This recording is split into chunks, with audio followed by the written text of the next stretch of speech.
Magic in your kitchen is what I'm giving to you today. A magic mozzarella that bakes up to perfection in your oven. And I have to make it. In fact, right now I'm making gallons and gallons of it because I'm going to take it to a pizza party at one of my favorite restaurants in the world, Millennium.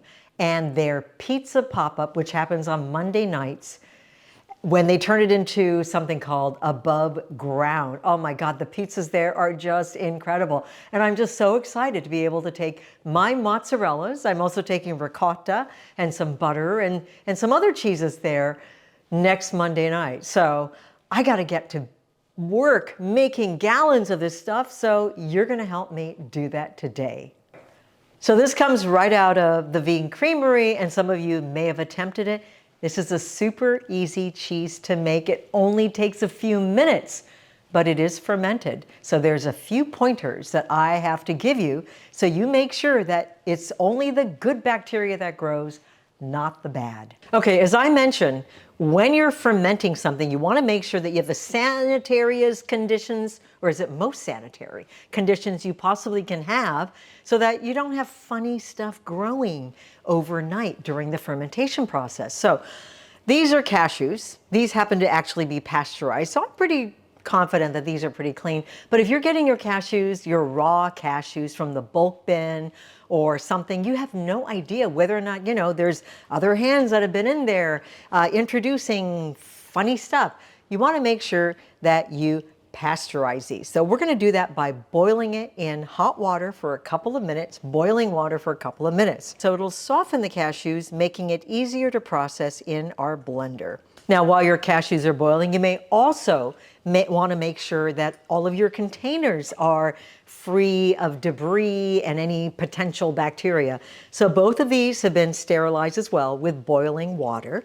That's the easiest way, soap and water, and then some boiling water just to make sure they're super, super clean. All right, the cashews are now boiling. I'm going to turn the heat down. We're going to let that go just for a couple of minutes. While my cashews are boiling, I'm going to put some water in my blender because we're making cashew milk. Now, let me tell you, this mozzarella can be made with any plant milk. So if you don't have cashew milk, you want to make it out of oat milk, you can make it out of oat milk.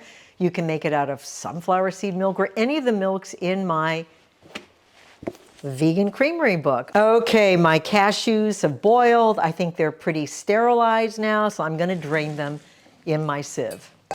I like to rinse them just to bring their temperature down really quickly, because when you put hot stuff in a blender, sometimes it explodes. Okay, so I have 1 cup of pasteurized cashews and about 2.5 cups of water, because I'm trying to make about 3 cups of cashew milk. Okay, about a minute and a half later, my milk is super, super creamy, and now I'm ready to add my other ingredients. I'm going to start out with 1/2 cup of some plant oil. This is avocado oil. You could use sunflower seed oil. You could use a mild olive oil even. But you want a little bit of oil to give it that sort of, that richness that cheese has. Okay, for that cheesy stretch, we're using tapioca flour, and I'm going to add 5 tablespoons. This is Bob's Red Mill. I like this company because it's employee owned. When Bob passed away, he gave his company to all of his employees. And so it's sort of anti-capitalist, and that resonates with me. It's not owned by a bunch of, vulture capitalists or private equity. And then we're going to add 1.5 teaspoons of sea salt. I'm pretty sure that's about 1.5 teaspoons. Now we're going to add 1 more ingredient, but I'm not going to do it until it's cultured, and that is psyllium husk powder. It adds a little bit more body to the cheese. You don't want to add too much of it, and you don't want to add it too soon because it can tend to get too gummy and too thick. So we're just going to add it after the fermentation. All right, now I'm going to puree this one more time. The last thing we're going to add is some thermophilic culture, and this is from thecheesemaker.com. You can use Miyoko 12 to get a 12% discount. I'm adding about 1/8 teaspoon, and this is thermophilic, meaning that it loves heat. So we can put it in a warmer environment, 90 to 110 degrees or so. You can find an environment like that pretty much anywhere in your house, in an oven that's been turned off, or your Instapot, or in a hot water bath, a sous vide type thing. I have a proofing box. You can also just heat it very briefly so it's barely warm, and then just wrap it in some puffy jackets or a blanket or something, and that will retain the heat for about 12 hours or so. We want the fermentation to drive that cheesy flavor, which is why we're doing this.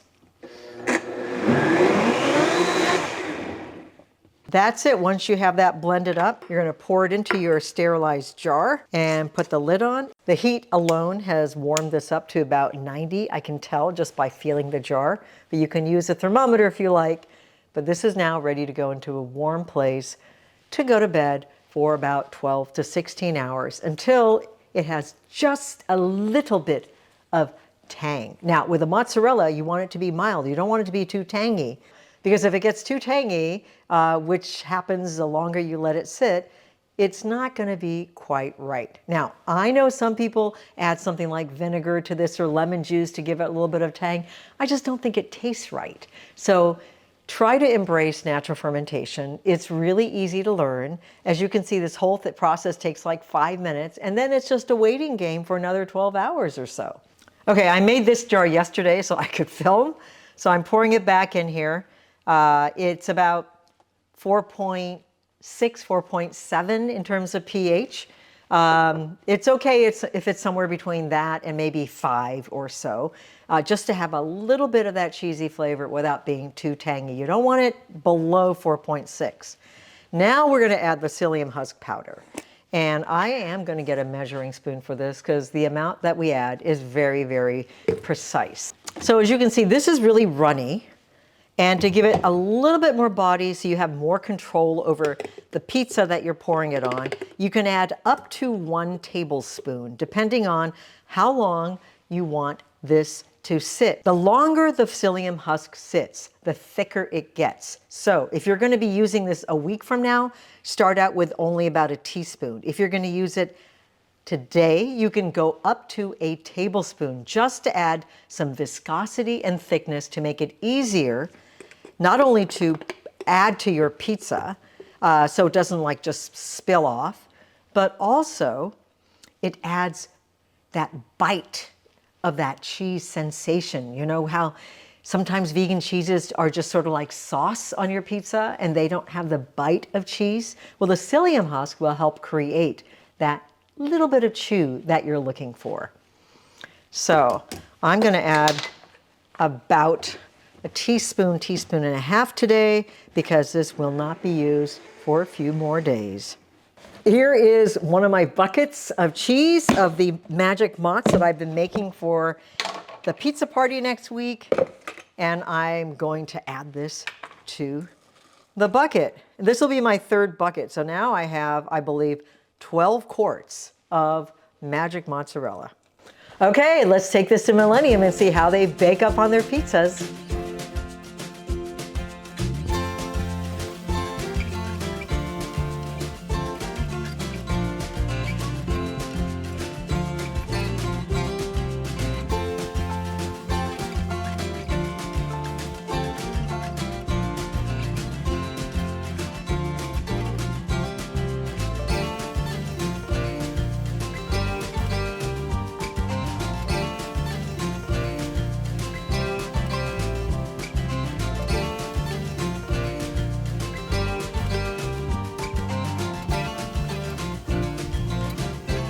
Okay, quick bonus recipe. I'm going to show you how to make a really easy mac and cheese using your magic mozzarella. I've got some pasta that I've cooked up here, and I'm going to put it into my pot. I just drained it, but I reserved a little pasta water. So I'm going to put a little bit of pasta water in. That's going to extend my cheese sauce, because if I just use the cheese sauce, it's going to be too thick. So if you want a little more cheddar flavor, you can add a teaspoon or so of nutritional yeast.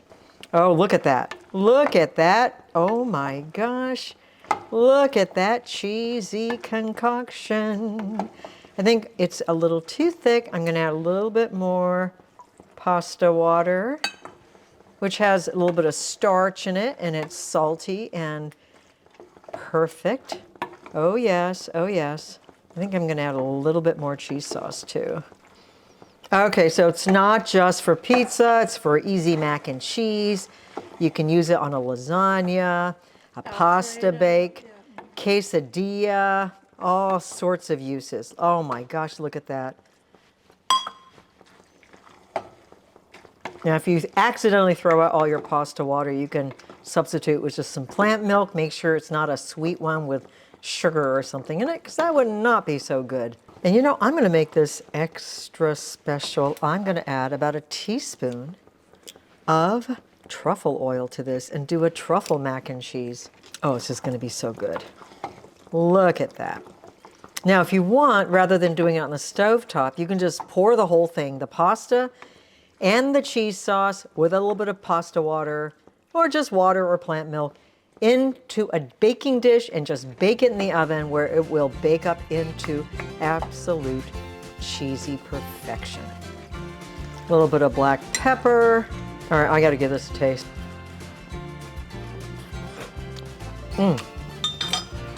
Magic mozzarella. Thanks for watching another episode of The Vegan Good Life with Miyoko, and I hope to see you again next time.